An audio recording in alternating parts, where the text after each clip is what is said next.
This is Voice of America News, delivered to you by Educational News Broadcasting on behalf of VOA.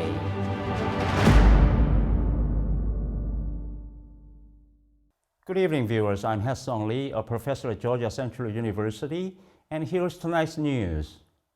Nikki Haley, former U.S. President Donald Trump's last remaining challenger for the 2024 Republican presidential nomination, suspended her campaign after he defeated her decisively in Super Tuesday primary elections across the country.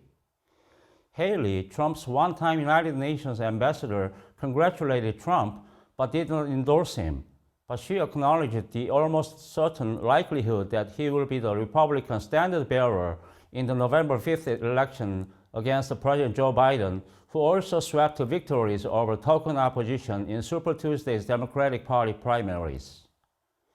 Haley said she wishes Trump well, but said it was up to him, quote, to earn the votes of those in our party and beyond it who did not support him.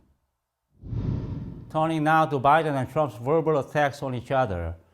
In the aftermath of presidential primary voting on Super Tuesday, in which Democratic President Joe Biden and former Republican President Donald Trump dominated their respective parties' ballots, the two men delivered caustic public messages about each other and starkly different descriptions of the state of the country.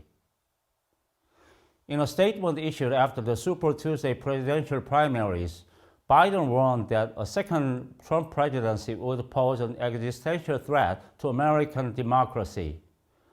For his part, in a speech delivered at his Mar-a-Lago resort in Palm Beach, Florida, Trump referred to Biden as, quote, the worst president in the history of our country. Experts say Americans can expect more of the same, probably much more, in the 8 months leading to the election.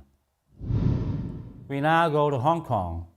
Hong Kong unveiled a proposed law that threatens life imprisonment for residents who endanger national security, deepening worries about erosion of the city's freedoms 4 years after Beijing imposed a similar law that nearly wiped out public dissent. It's widely seen as the latest step in a crackdown on political opposition that began after the semi-autonomous Chinese city was rocked by violent pro-democracy protests in 2019.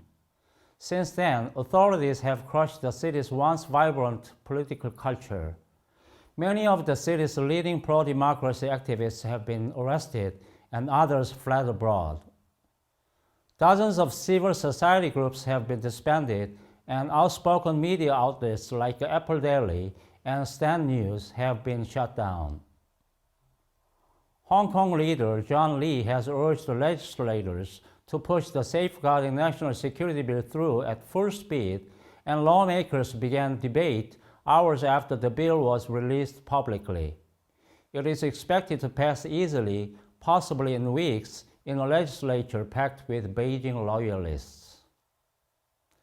Well, this concludes EMB's 9 o'clock news for Tuesday, March 12th. The original news articles broadcast tonight are available on our partner Voice of America's website. Thank you for staying with us, and have a good night.